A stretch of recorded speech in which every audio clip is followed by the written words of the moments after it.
We'll never be moved from here. Our lives can live in the seeds we've sown. Welcome to the Art of Relating podcast, where I'm figuring out life, asking questions, becoming present with the unknown, and navigating the mystery with my dear friends. These conversations are one of my greatest resources, and I hope they can be a catalyst for you on your journey as well. I'm your host, Tammy Chow from Somatic Spirit. All of this planted deep for the ones to come. Hi. Hi, can you hear me? Yes. Wow, hi. Hello. How's it going, Tammy? It's good. I'm a little nervous. Yay. Yeah. I'm not nervous, so I'm glad maybe you're nervous for the both of us. Yeah. Sometimes, that happens. Like one person takes on the energy. Speaking of, relationship. Well, I've always avoided doing lives and stuff. I have like a history of choking up on my words and freezing and stuff. And it's like this story in my head that's like, I'm going to do it again. Yeah. But I think I've just learned like naming it is like the medicine itself. Oh Can you hear me okay? Yeah, I can hear you great. Cool. Yeah, just naming it and doing what we're doing, which is doing it together. Yes. You've taught me so much about that this year. I mean, I have so much to talk about on this topic. I know, me too. I'm so excited. And it's so crazy because when I first met you, it was at your retreat over New Year's, and it was the beginning of my really looking at my intimacy and codependency stuff. Mm-hmm. And what was crazy to me, it's here I think I'm I know somatics and I've done trauma healing for so long, but then being in a group of women was so activating. Yeah. I didn't even I was so frozen the entire time, and in my head why can't I connect with people? It was just so interesting seeing the difference in what I thought, how far I'd come, or I don't like linear stuff, but I totally get it. Totally. Yeah. And I think that that's part of what we're talking about here today. If we're connecting, the ways that we relate and, growing our capacity to be intimate, and how that's related to ancestral healing, how that travels back through our lineages, and of course, how we've inherited these dynamics. And who knows, sometimes for me, it feels past life. Sometimes you just meet somebody and you're like, whoa, what is that energy? It's so big. And it's, and to just reflect back what you're saying of we do all this work and then, we show up in these different environments, like a retreat or, trainings, or certain and different places are all going to bring out different aspects of us that want love. And as we know, there's no way to go over it. You can only go through it, and Totally. That on the other side too, as a facilitator, it's you're okay, all the tricks and all the tips and all the tools to get us out of freeze, which is one of the main things that I think we all are, work with when it comes to intimacy, being in it, in an environment where they can be held, is also a part of dissolving it, because it has its own energy, it has its own process, especially when it's really deep. That retreat was a rebirth retreat, so we're kind of working with birth trauma, which is you're not just, it sounds cute, you're rebirth, we're gonna have a rebirth, and it's I know from my own experience in working with people, it's a process. It's a deep unraveling, so anyways, and it was so fun. Remember we went to the hot springs and we did this Kali practice in the hot springs? Yes. So good. I love that you bring up past lives and ancestors as well, because that's been, gosh, it's where do I even start? I just feel I came from a place of I was an artist and then I jumped into somatics, and so I went kind of the more traditional route, feeling nobody's going to take me seriously with an art background coming into somatics, right? So I did the I'm going to go get credentials from somatic experiencing, amazing, love it, but I was really giving up a lot of my power.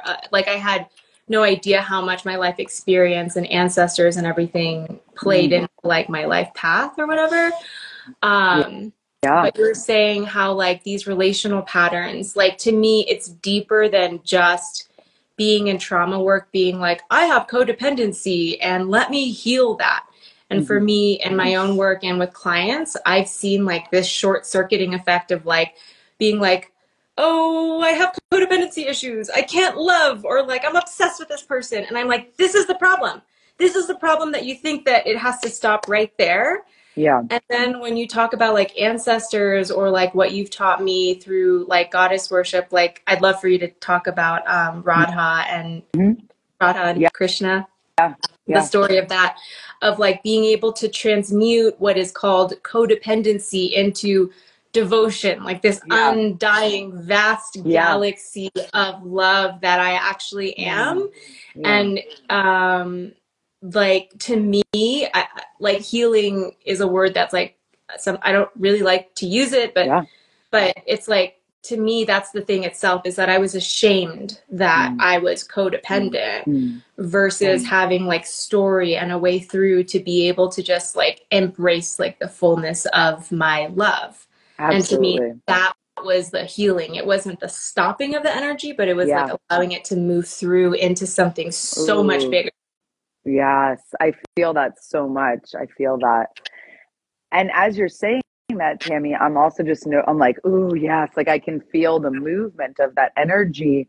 And I'm wondering almost, it's like if what we call codependency is really shame, is really just shame. Yeah. Like, I mean, that this is like, when you said that, I was like, ding, ding, ding, ding, ding, ding, ding. Like, I was like, oh, wait, like, I mean, I'm always like, forever like, it's shame, everything is shame, because I'm such a shame slayer. But and I love our shame, because I am so aware of like how much it helps our souls, how much it helps us experience the liberation and the love that's already within us, right? But I just really feel that. And then it's also reminding me of like how much context, and how what we're talking about, if we talk about ancestry and our blood ancestry, obviously you and I come from different lands and cultures and people in our inheritance, blood-wise.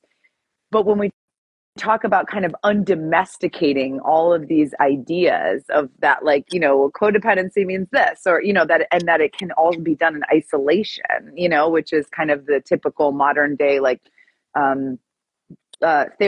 therapeutic model, you know what I mean? Is that like, and it's not to say that you can't get free of things within you that then affect what's around you. There's a lot of binaries on, social media where like individual, work means nothing. Everything is collective. And then, it's like, everything is, none of that matters. It's just for the individual, but in my experience, it's absolutely a dance of both, and what you were just saying about and why context matters so much. And in my own experience, I'm eating chia pudding, sorry, of opening to spiritual love, to absolute love. And before I had that, I was drowning in every relation. I would have kept drowning in every relationship I ever had, because of what you just said so beautifully, which was like, when I love, it's like, it's like a fire hose, like Shakti and like energy, and like the Shakti fire hose is like one of the things my partner calls me. He's like, you don't just Shakti fire hose, right. And like one of the sweetest things that we have in our relationship is like a safe word. Like he has, if you won't mind me sharing this, a safe word for me. That's and the safe word is finesse, because sometimes I'm like, like there's this energy that's like, and it's like so beautiful. And like, we love that about me, and he loves that about me. And sometimes it's really activating for him, because it's super direct and it's super like intense. Right. And it's not that he's like, he helps me be more and more free to be intense for sure. And he's like, in this moment, like finesse, and then I'm like, oh, right. And it's like that with my cat too, it's like, okay, I gotta like finesse a little bit with the cat. Like I can't just be like, get over here. The cat like will run away.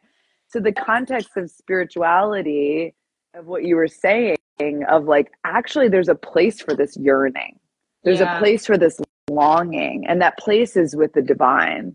And what that means to me, because we can't assume that we all have a relationship to the divine that feels good for us, because most of us have some work to do around that too. And so, yeah, it's been such a beautiful, long journey. And Well, yeah, what you shared about that blah and like finesse, like I love that. I feel like that story speaks to relationality. Like it's such like I feel like when we talk about like relating on like an Instagram post or something, like there's no way that I can really capture the magic, like ethereal element of what happens in the alchemy of like two people relating with each other. yeah, But what you just described is like like normally say in dating, you could be coming at somebody, and I feel like a lot of us could resonate with this, but that feeling of being too much, right? Like I'm too much. I have so much trauma. Nobody will ever be able to hold this with me. And the difference between somebody meeting you with like, that's too much versus, hey, finesse, meaning like, hey, these are my needs and these are your needs. And what happens in the middle of that? That's like the beauty of like, I don't have to do it all alone and there's a way through, but it's together. Absolutely. And why having spaces, like I said, to practice, like we have a free body temple dance class this Saturday. And to me, you know, body temple dance is really like this live that we're talking about, like that's why I have body temple dance. Cause I'm like, just get over here, like just get into this space, and like we could move with it and we could sound with it, and you could rest in the embrace and receive wisdom from this trauma, from this code of, you know, it's like having places to bring it that are more spread out, you know, than like this kind of binary structure of relationship that we're taught, that is, yes, where the alchemy happens, like what you're saying, you know, but that him coming up with that safe word, you know, that wasn't like, oh, you know, that wasn't like the initial like that wasn't the initial thing. I mean, that took for us like literally years of just like getting into like one person getting activated and the other person getting activated and then being like, well, whose ego is gonna die in this moment, mine or yours, you know? Because like somebody has to let go here, otherwise like we can't continue, you know. And that has, you know, was a journey, and it is still, you know, intimacy is a forever journey in my experience, because it's so risky, and it is meant to kind of bring our stuff up, you know. And so there's just more layers to it.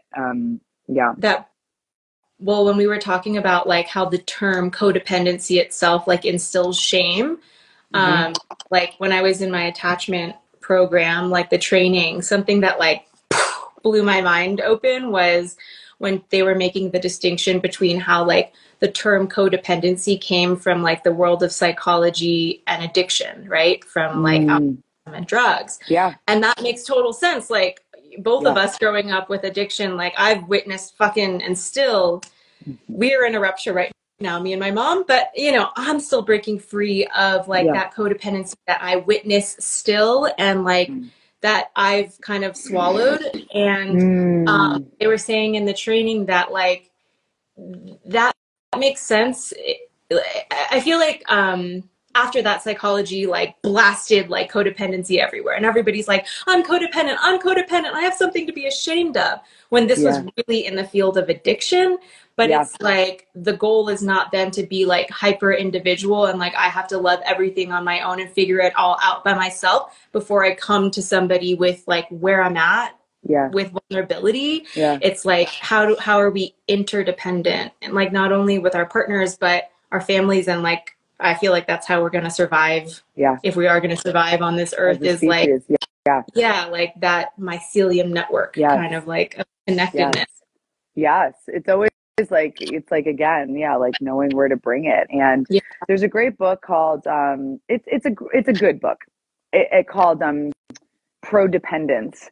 And it's really, you know, it's reminding, what we're talking about is also just reminding me of that, because it really is for the people who are on that side of like, well, I'm chasing the love, you know what I mean? Like and it really does help dismantle a lot of the shame that, you know, gets built around that. And you know, and it's interesting, right? Because when we look at it from a trauma healing perspective, it's like these extremes that I think are actually one and the same, or I know are really one and the same, right? It's like when we didn't get that nurturance that we needed emotionally, we like when we were meant to be co-regulating, right, with a parent, most of us with our mothers, if our mothers had trauma, had, you know, whatever it was that was going on for them, right, then we start to self-regulate before we're meant to. And it's interesting because meaning like then we start to feel unsafe in relationship. And so it's so interesting because we might feel like we're anxious, like we need the other person to like let us know we're okay, when it's actually like us being like so terrified to connect with the other in a way that is actually going to get our need met. Oh, for sure. So we go about it in all these ways that are actually kind of like pushing against, because that's what we're used to from when we were very young. Emotionally, many of us were self-regulating, right? And so we didn't actually learn, not just that we didn't learn, it's because we were like infants. So like, you're just like, you're absorbing your environment. But there's this way that then we learn now as adults, right? How to connect, right? And that's a messy process. Like I always have to do it wrong before I start to get it right. Always, no matter what. Like there is no way around that for me. Other people are different, but for me, I'm like, I have to say it the wrong way, that triggers. And then I'm like, I'm working on it. I'm totally aware that wasn't the right thing, but I'm working on it. And to me, that means I'm a step closer. And to you, I know it still sucks. I'm totally sorry. But like, this is what you get, This is where she's at. Like something that inspires me, Anne Bradney, she founded Radical Liveness, but she always says, like when she's facilitating, take a risk. And I have to remember that, because it's like, otherwise, I mean, this whole journey started like a year and a half ago or 2 years, when my Vedic astrologer, he's the best. He like gives it to me straight. Like he tells me exactly what I don't want to fucking hear, like turns over every rock. Love and he's like, you're fucking afraid of intimacy. And I was like, what are you? How dare you say that? I am a master. What? And he was like, you're fucking afraid of intimacy. That's why you're still in a 6-year relationship with basically your dad, with somebody who can't fully meet you. And I was like, and then it brought me on this whole journey of really seeing, gosh, like since then, this year and a half has been relationship after relationship of me choosing the exact partners who cannot commit, or, I've been in the dance of, am I monogamous? Am I poly? But it always like kind of starts with their curiosity of that, which of course brings me deep into all of my fucking wounds and everything. And it was like so easy to lash out and control them and be like, you're the problem. Right. But finally, I feel like I'm in this stage where I'm like, yes, I see how I've chosen you, because I myself, like now that I'm like, oh, I'm actually coming away from what is it called, compulsory monogamy, when you just kind of do it because that's what's handed down to you, versus like, oh my god, I'm actually like intentionally devotionally monogamous, like I'm choosing that now. And I literally probably like chose this like a few days ago, and then like on my Hinge profile there are people who are like so direct and I feel it in myself. I feel myself clenching. I'm like, what are you doing? Like, like I feel the danger in my body of threat, from my past sexual trauma history. And it's fascinating owning that in myself of like, I'm the one terrified, Yes, I know. It's so, they say, gay, the Hendricks, relational people, they say that blame is the cocaine of relationship. Yes.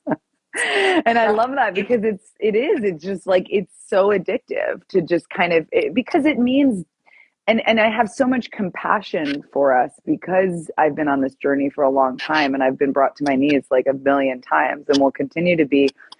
I have compassion for it because it means death. What we're talking about means a death to an aspect of us that that part of us really, really believes that it needs the thing that we don't want, actually, the unavailable, relational pattern, or the, fill in the blank. It really needs that, I mean, and again, we're kind of trailing back to addiction, right? But the nervous system becomes dependent on the way that we are today. And when we look at what's not working, we're actually dependent on what's not working. And so there really is, and this brings us, I think we could widen our web to like the ancestral realm in terms of indigeneity, and how, this is also, what invites us into a broader understanding even of the divine, as something that is living in the material reality, not just as something that's beyond, but as something that's here. and widening us into this experience of like, wow, like what you're saying, I need a wider support, a wider network. I need to be able to relate to the unseen. If I'm going to be working with death, you can't work with death in any way that's going to, not, grief and fear are just, they're one and the same. You know what I mean? So when we're working in these realms, it's so potent to acknowledge that as a regular, as an ongoing ritual. It's like, yeah. And I think, Tammy is hosting us for this retreat, this Temple of Shakti ceremony in May. And, we're taking vows with the goddess, and we're going to do all these different rituals. But one of them is have a funeral. Like we're going to have a funeral and a wedding in the same week, because it's like, this is why, because, and when we do ritual and when we do it together, it's also fun. Cause like, there's only so much like on our own, like, it's not always fun. It's just not, it's not sellable. You know what I mean? Like, it's like, you're going to feel fear. You're going to feel some pain. You're going to like have some sleepless nights. You're going to, it's not like, like real ego work is just, it's not always fun. And when we do it together, it's like so fun. It's like even more fun than anything we've been taught. Like, wow, we could do rituals together around grief and like feel like thousands of lifetimes lighter afterwards. Like, yes, like, and that's in our blood too. Like if we follow my ancestry back, there's pagan rituals in the Mediterranean where women and trans and gay people were doing these rituals of exorcisms and grief rituals. And, it's incredible, and so I think we're also reclaiming a lot of that and how that connects us to our closest relationships that are always meant to kind of like trigger us a little bit. Right. Well, there's two threads. I feel like with these conversations, I need to like write things down. But one, it's like I've been on this like ancestral healing journey, and like lately I've discovered that my grandmother and her grandmother are like hardcore Buddhists, like super spiritual. I had no idea that I had this. Like I was always like, oh, I'm so jealous of people whose grandmothers are mystics. And then this year, but like it was the witch wound in my own family, because my mom and uncle or whoever, like they would always talk about my grandmother like she's superstitious and anxious and crazy. And so I kind of like took that on, and I like kind of treated her that way too. Yeah. Because I didn't want to be like that, because I wanted to be loved by them. But now I realize, holy shit, I am this woman, and so it's been this huge connection, like for the first time of us having so much in common, for me to be able to talk to her about like, like I thought she's the one who would like judge me most with my life choices. Like, what are you doing? Like, go get a real job or whatever. And now I'm like, I teach people how to pray. And she's like, or I'm like, wow. So I've been seeing grandpa in my imagination. And she's like, oh yeah, sometimes like he sits in my living room, like he's passed, Yes, but it's been so cool. That's so beautiful. This ancestral healing part. And then I totally forgot what I was going to say. You were saying ritual together. Oh God.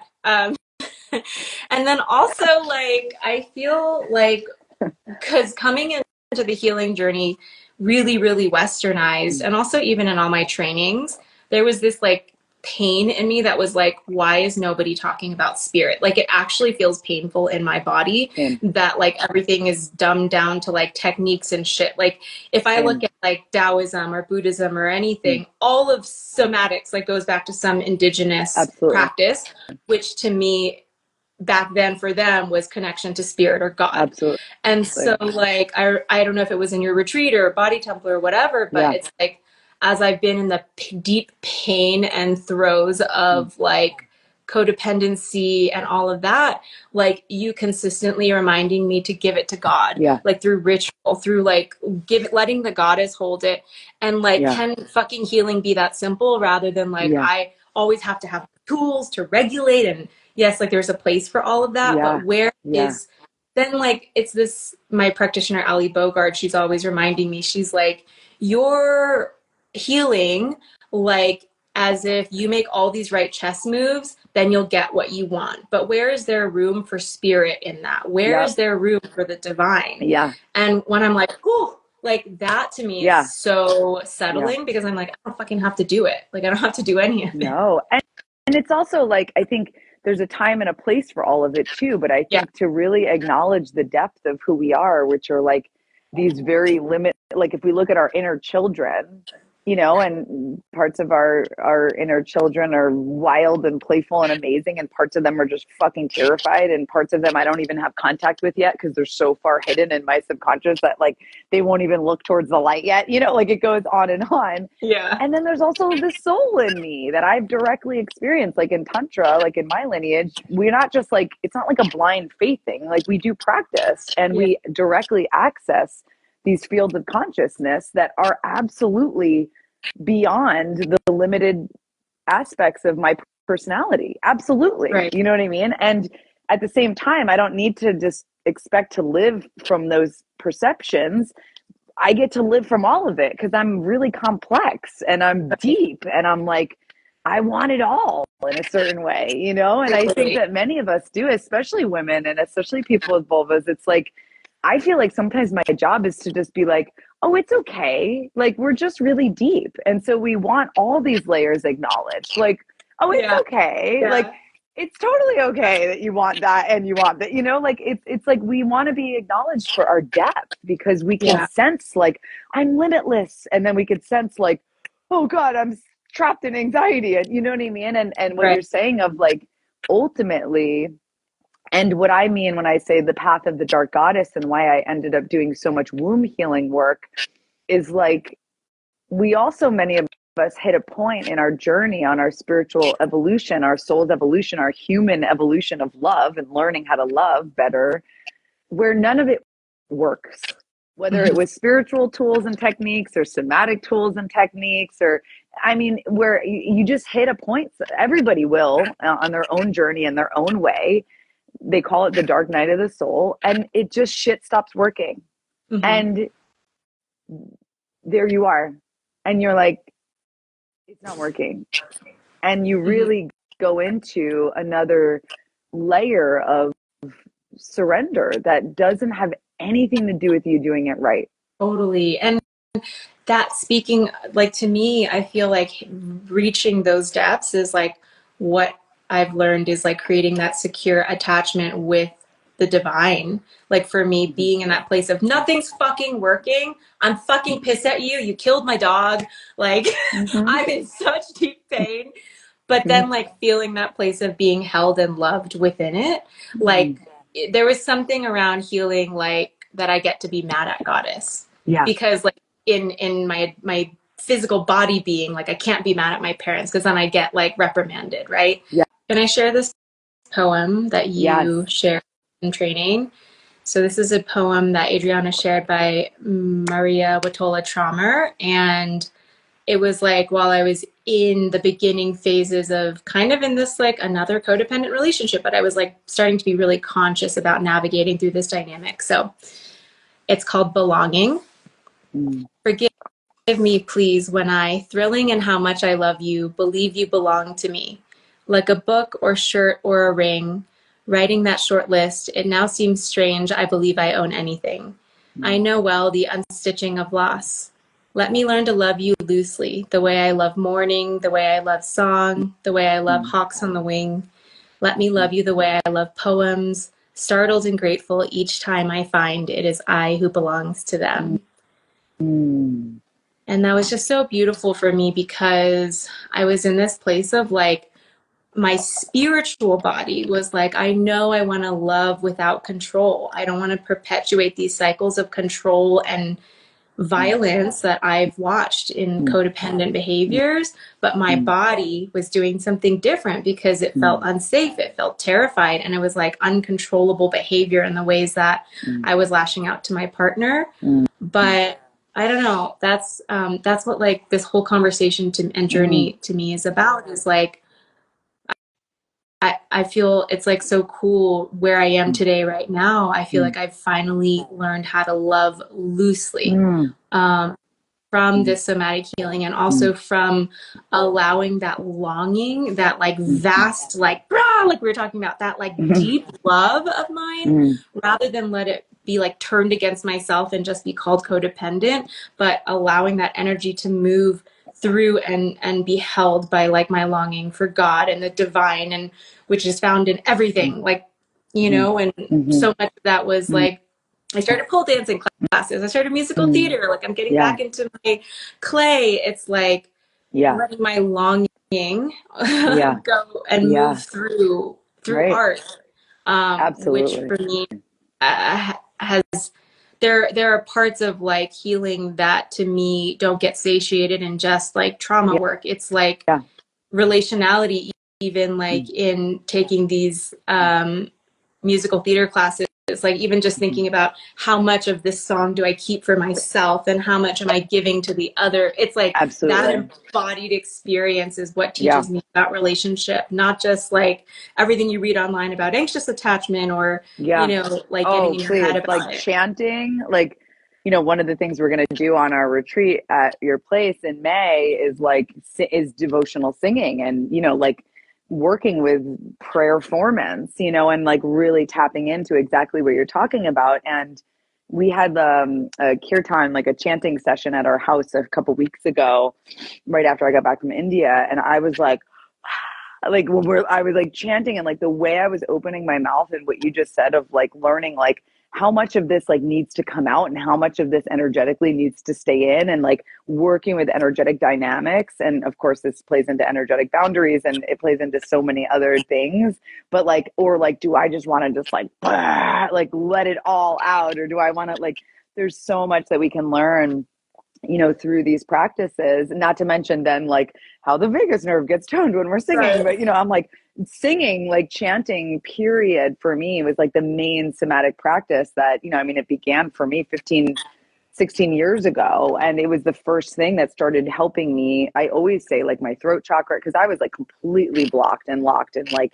frozen for like lifetimes and generations, like my womb and my throat. It was like, you know, like really intense.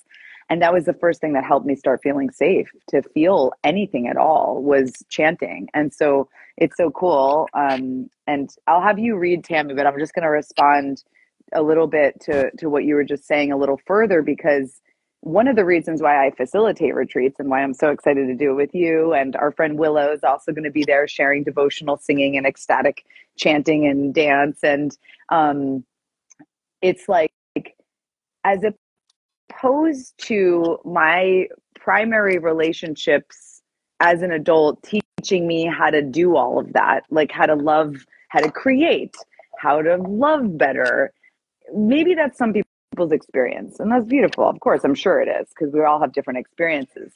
This is not my experience. My experience is like, I go on retreats and I experience poetry that like creates this opening of love in me that like never closes again.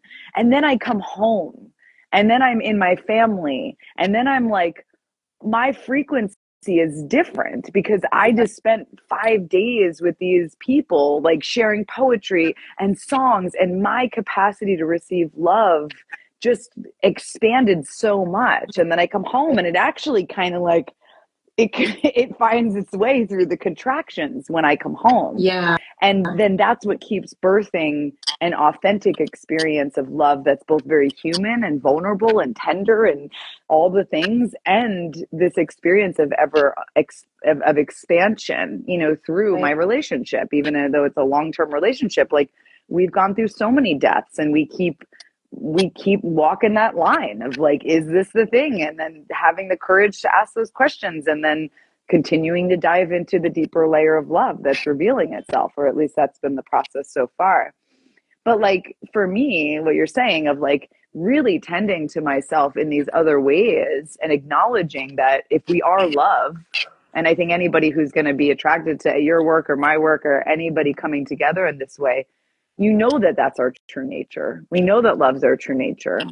Mm-hmm. And if it's our true nature, that means it's infinite, right? And so how could we not need many places, you know, for that expression? How could we not need different kinds of relationships to help us remember the truth of who we are, or to move through this passage with our partner. Like, of course we need others. And, that's so much of my intention for this upcoming ceremony and retreat that we're doing, because we're going to have a wedding and everyone's going to get to perform their own, it's a very different retreat than I've ever done before. Although, a lot of there'll be some practices that, we'll do, like Shiva and Shakti practice. And then we have the womb healing practice, which is all self-touch, and we'll have dance and we'll have writing, and then we'll have delicious food and meals together.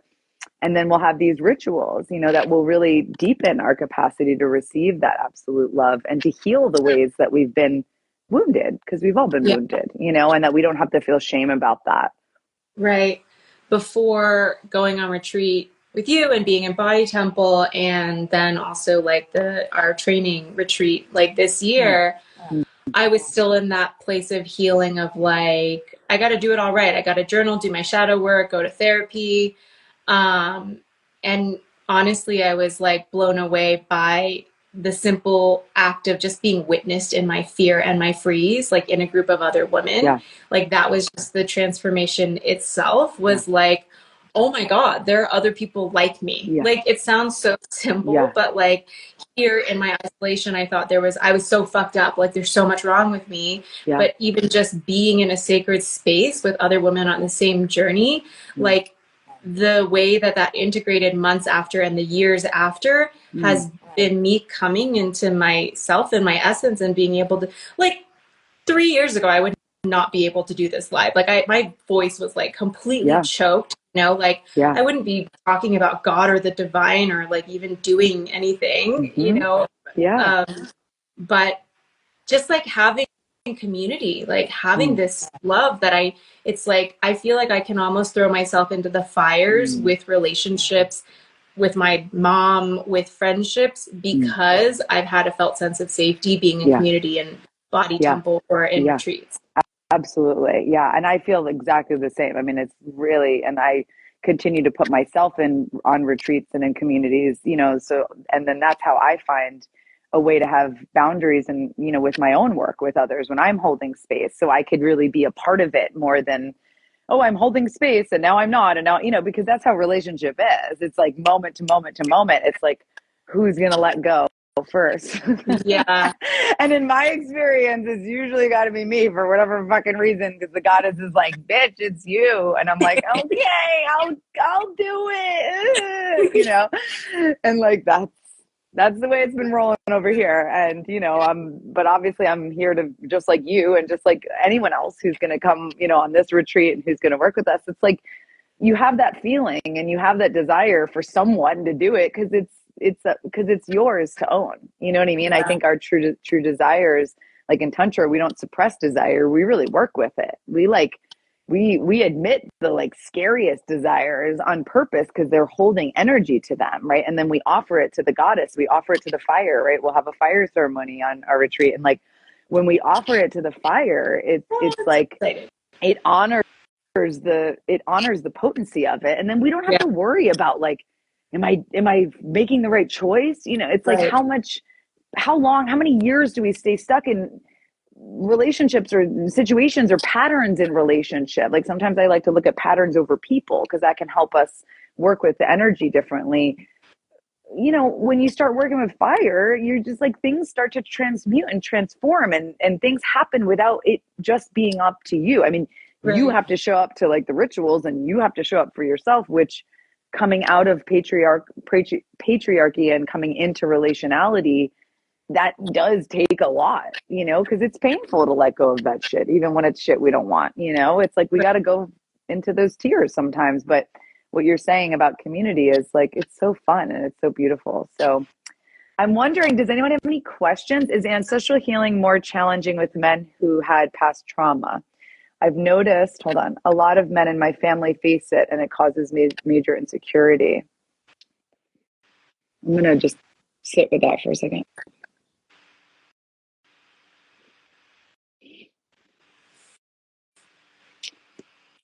I'll respond, and then Tammy, if you want to respond. But I love this question, and I don't know if it's more challenging, because I don't have a cock on it, just to like be honest. But what I'll say is a lot of my own trauma was passed down to me from my mom and my dad.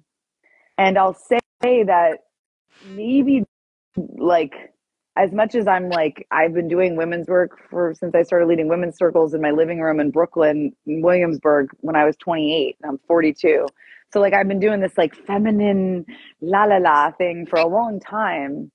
But I think what my real true liberation and where that lives comes from the insecurity that my father carried because he struggled with addiction. And really kind of coming back full circle to what Tammy and I have been musing on in this conversation is Marion Woodman is an author and a Jungian psychologist, and she often talks about the basement man. And it's like we all carry this basement man, which basically represents like, I would rather die than ask for support. I would rather die than get help. I would rather die than be seen in this wound or not okayness or addiction or like moment of, whatever it is, right? And so it's interesting because I've worked with that so much. And coming back to what, Tammy and I have been sharing about isolation, I think that that's like a big seed of a lot of our relational stuff. And, I do think our nervous systems, like, in male bodied and female bodied, like there's a lot of things that are different. And then in my experience of relationship, we're both kind of quite non-binary energetically. So we both have these different, ways of working with insecurity. And yeah. And I think that maybe for men, it's like, there's not as many spaces yet where that can be worked through as there are for women. And I trust there's a reason for that and that there's some sort of, unfoldment evolutionary wise. Yeah. And, when I work with people with sexuality, like I gave this talk at this festival I was just teaching at, and we opened it up to men and women. And so there was lots of non-binary people, queer, trans people, men, women, and it was very diverse, which was so fun for me because I was also talking about vaginas only. So it was just like, all right, guys, like here you go. You could listen in. But I really love to teach women and people with vulvas how to be their own sexual healers, and then they can teach the men in their lives what works for them and what doesn't, because that to me is interesting, more interesting than,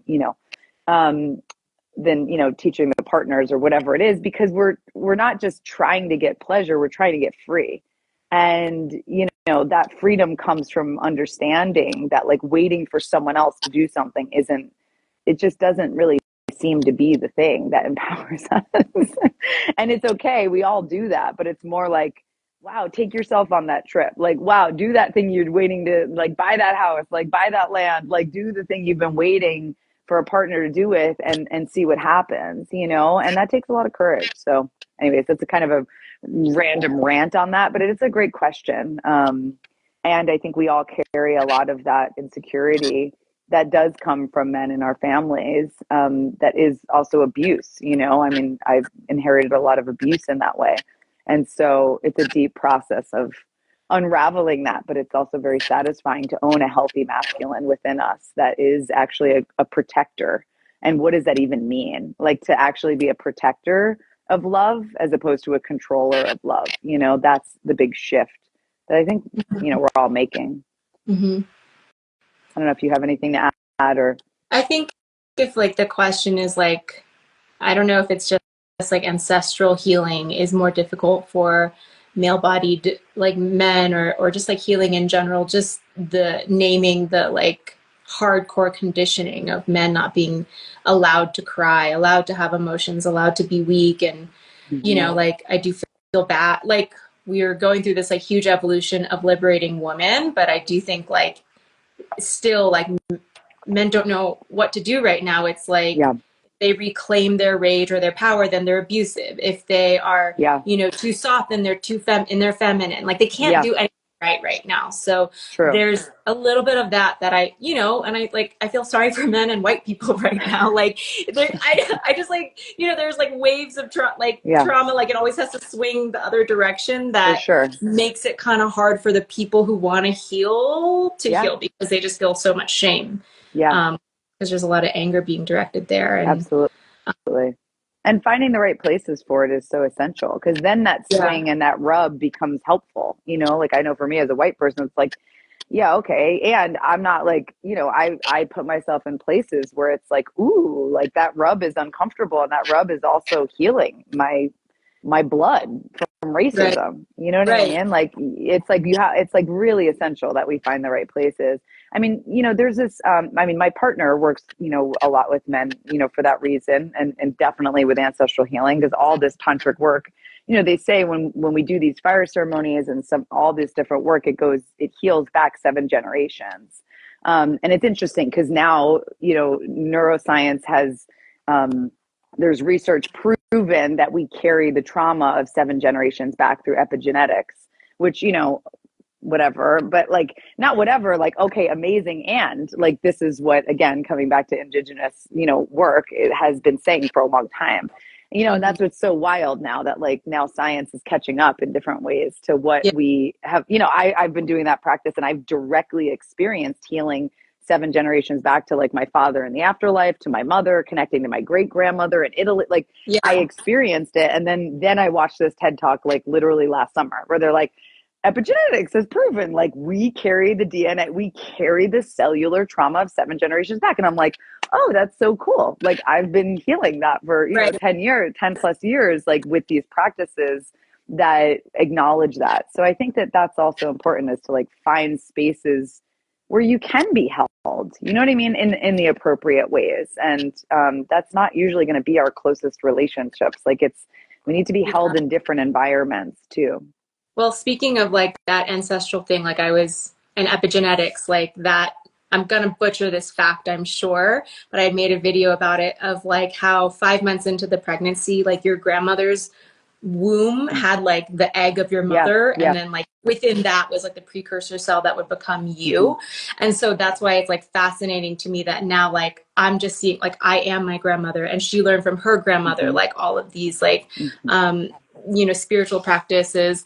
And also so much healing has come from just asking questions about my family. Like I learned, like as I've been on this like codependency healing thing, I learned that my grandmother on my dad's side, her dad had 3 wives, and none of them were her mother. Like her mother wasn't allowed to join the family because she was a performer, and that was looked down upon. Wow. And then I'm like, holy shit, I'm like reclaiming the performer, like all of my jealousy and codependency, like it didn't start with me, it's like, and then I can send it back, and I could also use them as like part of my resourcing of like, I get to heal these things that they didn't get to experience in their lifetime.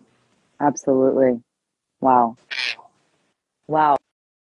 I love this. Like we titled this when Tammy and I were like, what should we call it? Like, let's have a conversation. Let's talk, like, and we're like, let's talk about ancestral healing, codependency. And like, I was like, like, of course I know those things are connected, but now that we're having this conversation, it's like, we're being shown in real time, like how relationship works, right? Because if you and I weren't having this conversation right now, if I wasn't listening to what you were just saying in such a deep way, it's like these understandings that are coming to me in this moment of how like actually connecting back to our blood lineage, because ancestral healing can be both spiritual and blood in my experience. And when we connect back to our own, like you're saying, asking questions, getting information. And for me, that happened, so deeply with my Italian roots, and how directly that's connected to healing the ways we relate, and like, it's almost like it's still kind of blossoming. So there's not even totally words for it yet, but I can feel that sense of like how much me returning back to, like I said, that more undomesticated way of healing and worship. Like in my lineage, it was like people who worship the Black Madonna and who do these, they play the drum and they sing and they chant, they do womb exorcisms and, all this shit I didn't even know existed until 2 years ago. Mm-hmm. And then I was like, wow, I've been carrying the medicine of this and the womb work I do with people for years. And I didn't even know it was in somewhere my blood lineage, and how that has then helped liberate, the ways that I get hooked, into, patterns in relationship that really suck my life force out as opposed to generate, and create life force or connect me back home to my life force. So I love this conversation so much. I feel like we could definitely talk about it for a long time, because it's like there's so much there in terms of our trauma, but our gifts too, right? I also have a grandmother who is a mystic on my mother's side and my other side. And she was writing about like Christ consciousness and the Atman, and, and then she was like married to a schizophrenic, physically abusive, child molestation, like sexual predator, like, I mean, really intense. My grandfather was like really, really intense. And she was like, doing acid and like writing in her journal. I have her journals, and she was just like writing and she was a hypnotherapist, and they tried to hypnotize him one time at this commune that they lived in upstate New York in the 70s, in the 60s, late 60s. And, so anyway, I mean, just imagining that, right, compared to like my life now, right? And I'm like, like it's way less intense, but like all of that is still here as energies, it's like so wild. I mean, it goes back to what we were talking about in the beginning of this conversation of like shame, right? Like when we're healing in isolation, it's like, oh, I'm so ashamed of my codependency. And then you like zoom out only like 2 or 3 generations back and you're like, Jesus Christ. Like, the fight for survival, the abuse, in any of us, we can look at it. That's why I'm always like, y'all, like we all have these things, like, and some of us are just here at this time, I believe, to liberate some of these energies. And like I said, why not make it fun? Like, why not make it like, instead of a problem to be fixed, like a community, like a way of living that is like what we want. Like, I want to hang out with you in May in Santa Fe. Like, that's why I'm hosting this retreat. Like, that's what I want to be doing with my time. There's nothing else I would rather be doing with my time, or I would be doing that. And it's like, how can we, like dismantle these ideas of healing, meaning perfection, or just meaning like we have to do stuff we don't want to do. Like, it's like, no, like this is actually about, us owning our desires and the things we actually want to do that, I think do go back, if we go back far enough in our lineage, there's so much softening that wants to happen, that our grandmothers never, they had to fight for their survival literally all the time. And obviously that's still many people's reality in this world today. And if it's not ours, like we have a different job to do in this moment, which is the practice of softening and opening to the divine in deeper ways. Right. Yeah. I want to read just somebody wrote, just another Haley said, ever since I learned of intergenerational trauma in indigenous communities in a college class and watching my mom and her siblings experience a major loss, I feel a pull to start ancestral healing now. Yeah. I definitely encourage you to. And if anybody wants to come on our retreat, you can send me a note and we'll have a chat. That's how we do the applications, because I am terrible at emails. And I like talking to people. I get a much stronger sense intuitively when I talk to people. But I love that you're sharing that. And that makes a lot of sense to me. And I think a lot of people are waking up to ancestral healing right now. Without getting into the details of it, but just with a lot of things that are happening in the world, especially in the Middle East, I think I think that there's a whole new wave of people that are really in need of ancestral healing. And so work like Tammy's and, work like mine and all the different people that have been doing this work for some time, it's like we're here for that, because there's always going to be new waves of people opening to like the oh shit moment of like, this is mine, and I'm the only one that can, learn how to work with this. And really knowing what's true, for you in terms of that journey. Yeah. And learning how to communicate through, like the different channels of our body, imagination, sensations, emotions, movement, sound. Like I realize like all of those different channels of our body, that's not just our mind. Like that's allowed me to truly just actually communicate directly with my ancestors. And maybe 5 years ago, I would have been like, that sounds so woo-woo or whatever. But I'm like, no, the shit that like I hear and stuff that like has guided me every step of the way. And then now being able to talk to my grandma about it, and my grandma being like, oh, grandpa is passed. He just like sits in my living room. He tells me things sometimes. Like, to her, it's just fact. Yeah. Here I am, like with my tail between my legs. And I'm like, am I crazy? Because like grandpa told me this thing. And I'm expecting her to be like, what's wrong with you, you crazy granddaughter? She's like, yeah, of course. He's right there. You're like, what? Yeah. Like, he talks to me too. And I'm like, fuck. Like, if I, wasn't raised in Texas with my parents who are totally not spiritual, like, I would have been doing this since I was a kid. I wouldn't have like thought I was nuts. And I mean, I think that's the thing, right? It returns us back to that, the innocence and the potency of innocence, the potency of vulnerability, the potency of being like, ooh, like I heard this and choice. Like, I mean, I was like literally clapping and like going like this when you were like learning the different languages of the body. I'm like, oh, like, cause that's like all I ever need to teach really at this point. And, it's like, and probably the same for you, cause it's just so essential that we learn these different languages because our body carries memory that our brains don't. And when we access that memory, right, we do build a different, both two things, trust, right, and choice. Because ultimately, if we know it's a mystery, and like my dad says something to me that's like, it's like I can make the choice to hear that and to be like, okay, yeah, like, and then I can also make the choice to like make whatever meaning of it that's going to actually best serve me. It's like so much of it is just about this coming into the choice, right? And I love that your grandmother's like, oh yeah, you don't have to be all that, and you're like, oh my God, right? Because like whatever took you on that journey of becoming more and more fearless to really open to these things that we have been heavily trained to fear. Like literally, it's like the only thing you ever hear about ghosts is like bad things. And you're like, okay, but like, what about the good ghosts? Or like, what about the fact that we get possessed by our own states in our nervous system, like literally 14 times a day? Like, what about, like possession as something that's a natural occurrence based on what we're working with within us and our ancestry and what's in our environment? And, on this shamanic level, we're all learning how to dance with all that and how to be with it. Right. So, yeah. Oh, I love that. You're talking about we're talking about relationality with the divine as well as our ancestors, right? Yeah. What do I take? What do I give back?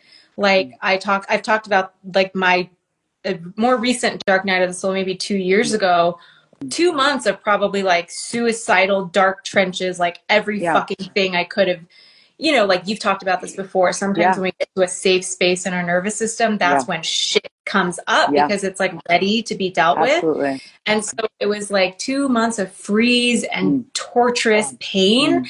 And in those moments in my somatic practice with my practitioner, Madison Neese, who like brought me all into this work in the first place, I had images of like this beautiful, and the dark night of the soul was a lot about my body image, body dysmorphia, sexuality, sexual trauma, all of that wrapped up into one beautiful ball of terror. And then like in my imagination, in my sessions, this beautiful like Chinese woman, I didn't know who she was, but she felt like related to me. And she just like took my hand in hers and she said to me, I don't have what you have. And I was like, what does that mean? Da, da, da. And then I was asking questions from my dad's line, his family. And there was an aunt in his family that I think she was kind of like a beautiful high-end escort at the time, and like that's very looked down upon. She wasn't married, and I think she was 32. And she committed suicide. And then like nobody she was disowned from the family. So my dad was like called to the police station to like deal with the body. And when I heard that story, and this was when I was 32, I was like, and like in the book, it didn't start with you. Sometimes the shit that has happened to one of your ancestors, like that depression, that trauma happens at the same age for you.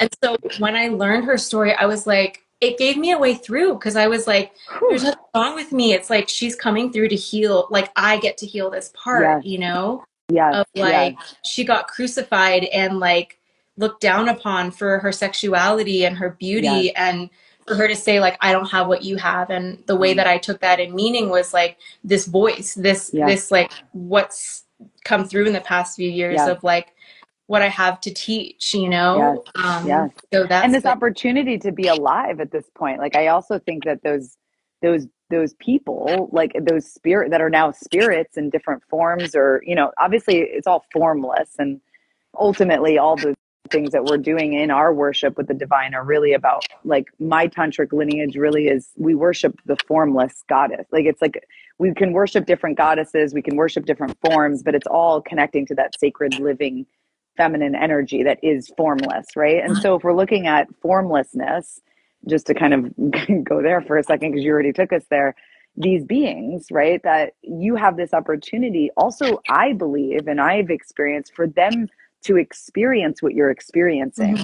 Like, you have something she doesn't have, which also includes this life that you have. You're breathing, like, you're in physical form. Your heart's beating, your blood's pumping, like that. We're not going to have that forever. Like, this is an impermanent experience. And I believe that they also get to experience things through us if we want them to. I don't think it's like, I think we can start to have command over if that's what we want or not. But I've totally experienced that, like with some of my great grandmothers. Like, when I took myself on an ancestral pilgrimage for my 40th birthday a couple of years ago to Italy, I was like eating this like really intense food that like was food that they would have eaten. And I felt them like come into my body. Like, I was alone at night, like sitting in this cute little place in Rome. And I was like eating this food that I was like, I'm not sure if I liked it. Like, it was intense. It was like, I won't even say what it was, but it's like intestine, like something really intense, Yeah. I was like, I'm here for the healing. Like, I'm here to heal. Like, I was, and I was guided there, I didn't like even think about it. It just started happening. And I felt them come into me and like enjoy the food and smell it and taste it like through my senses. And I felt them like what you're sharing, So I think, and then anyways, don't even get me started on stories with the dead.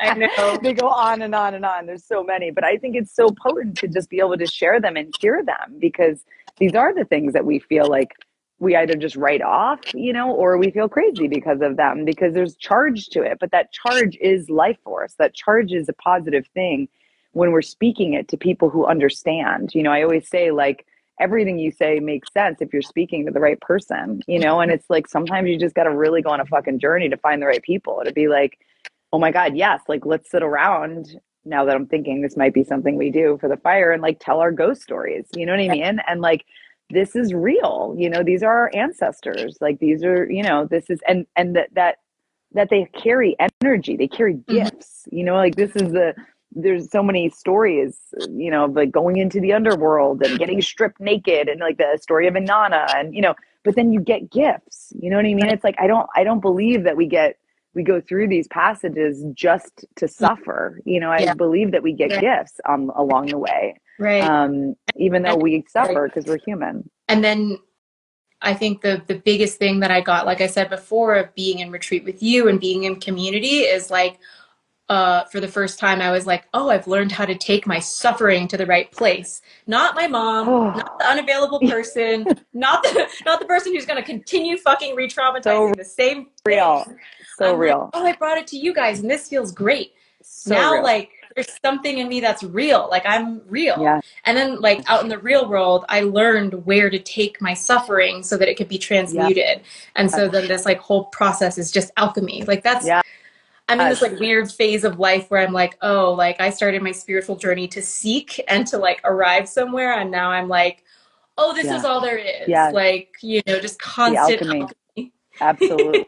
Yeah. I mean, we are truly alchemists, and that's why there's no formula. And that's why, sometimes as a facilitator or as a teacher, people get annoyed with me or whatever, but because they want, like, there's some part of us that like wants to be controlled. Like, we want to be told, like, here's the thing and that's the thing.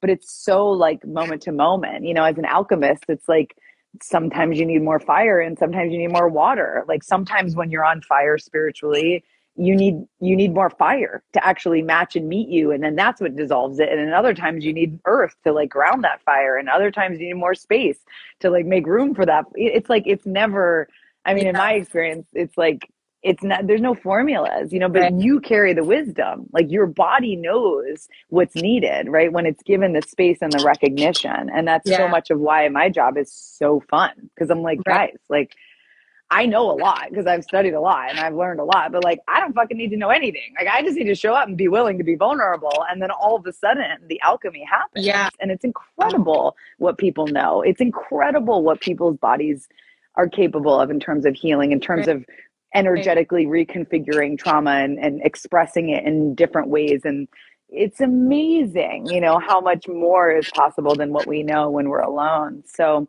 if you have a couple minutes, I want to just read a couple more things people wrote, but I won't respond to it. Is that okay with you, Tammy? Yeah. Okay. I don't know if this person's still here, but it says, look forward to tomorrow is the name. Okay. I've noticed my family depended on me to have peace and love amidst connection, but long distance and negative correlation show there's deep rooted trauma that surfaces when they're alone. So just kind of bringing that connection into, like our own families, our parents, I would assume, you know, that's a deep one, you know, like their dependence on us for their own, you know, peace or their own connection. And yeah, that's a big one. You know, I mean, I definitely, growing up with a father who struggled with addiction, but I didn't know that until after he died. I just loved him as a kid. It wasn't like I knew that. I was just like, my dad is amazing. And he was actually in a lot of ways. And yeah, it's like your needs get really suppressed in those kinds of environments. And that's why so much of what Tammy and I are both sharing, so much of this is medicine for that, you know, because as adults, we get to then learn how to take up, you know, that space of need that really there just wasn't space for it. You know, if you grow up in environments where the needs of the adults are really high, or all consuming, especially if there's addiction or alcoholism or anything like that, you can just assume that it was, or a lot of unprocessed trauma, which is the case for many, many, many, if not most people, because it's like people weren't just even at that place of evolution back then. When you think about like, whoa, God, like what my mom was carrying, like, oh my God, like that is so intense. Like she didn't have the opportunity, you know, even at my age, at 40, to like work with that and to heal that. And she's now kind of doing some of that work, and she's 70 too. And it's amazing now that her and I talk about trauma and this and that sometimes, you know, and it's beautiful, but yeah, it's a lot to grow and to evolve, you know, those dynamics. Okay, I'm so glad I could come and watch this live. My uni class was canceled, so I'm able to watch with ease. Beautiful. So glad you're here. I think it's important first to love yourself and face the pain. My family has a lot of shame, guilt, and suppressed because of how they were treated. Totally. I've been watching a lot of RuPaul season 14. If you haven't seen it, highly recommend. But, you know, that's RuPaul's famous line, like, you can't love yourself. How the hell are you going to love anybody else? Can I get an amen? Amen. You know, like it's definitely part of the journey. I also think both are true. But anyways, I'm a very complex being. So I definitely needed other people to love me in order to learn how to love myself too. That's what I was about to say. It's like, I Both. needed to be on retreat and have you guys look at me like not like I'm insane Yeah. for me to know how to look at myself that way. Totally. It's such like a, yeah, I think it's just like reciprocal. It's reciprocity. That's what I was looking for, right? Like to be like, wait, right? And absolutely, like I can recall like a very specific moment of my own dark night when one of my friends and mentors, Heidi Rose Robbins, just looked at me and just said, she just said like, you're so brave.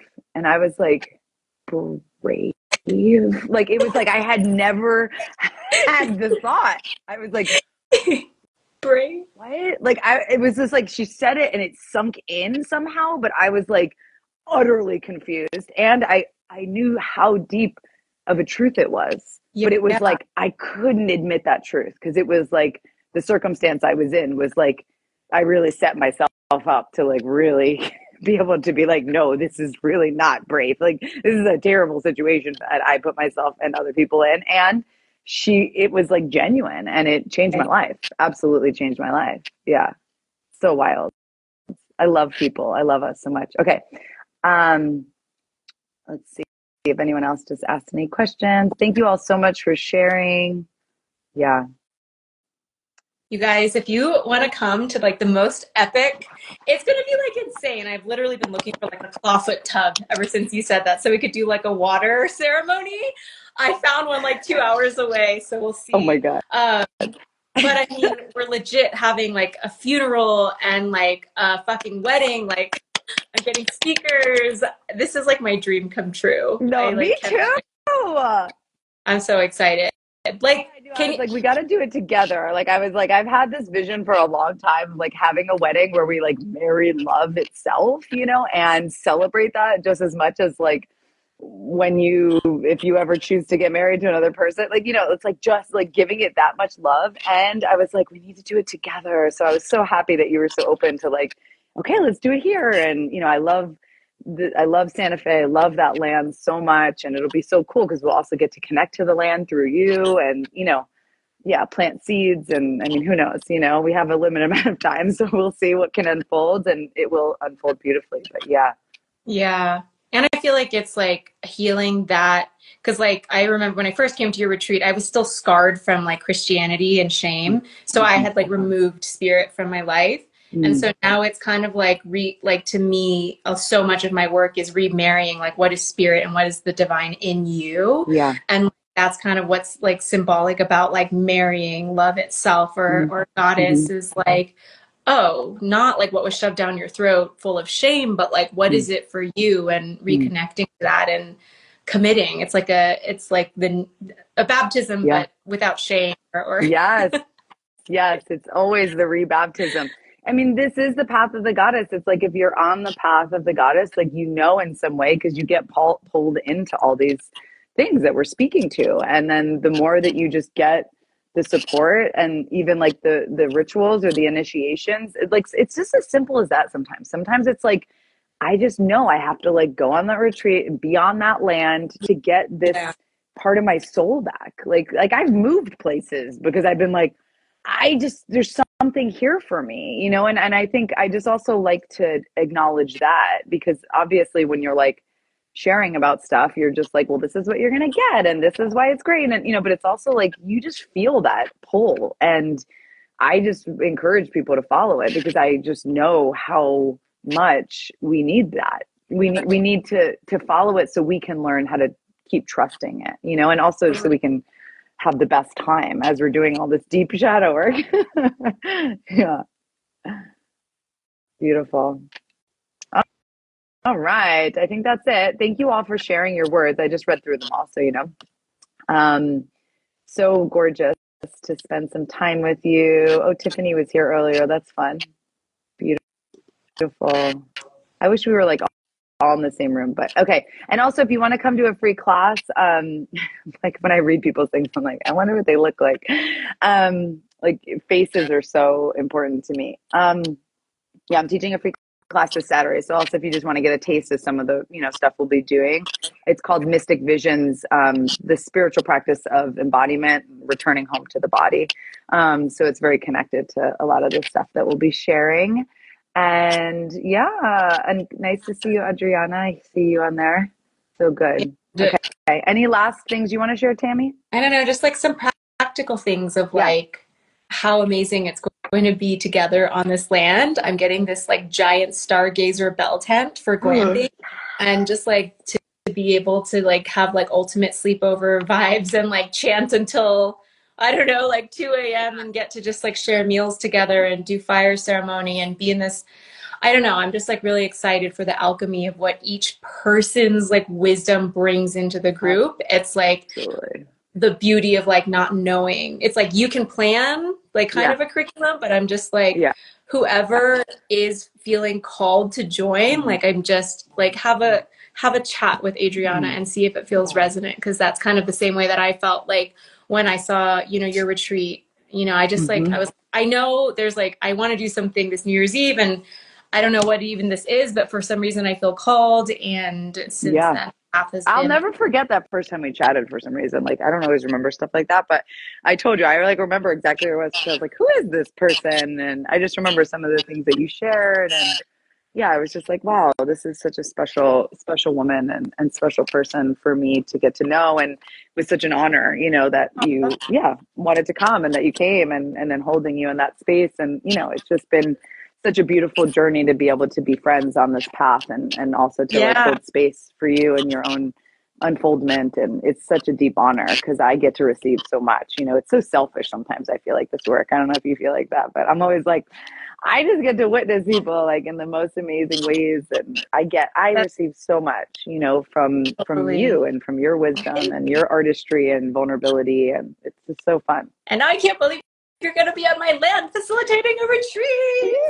Yeah, I know. I'm so excited. And we have there's definitely some people signed up already. Really beautiful folks. But there's still some space left, and be closing registration, you know, like second week in April. So, you know, it's time. Now is the time to commit, to like get things flowing. And I'm here if you have questions for sure. Yeah. Yay. Okay, good. All right. We'll talk soon, Tammy, and everyone else. Just reach out if you have questions and let us know what you learned from this. If you feel inspired to share anything, we'll repost this, or I know I'll repost it in my feed, and you can always just send a DM if you want. Okay, good. All right. Okay. Thank you, everyone. Ciao. Bye. Bye.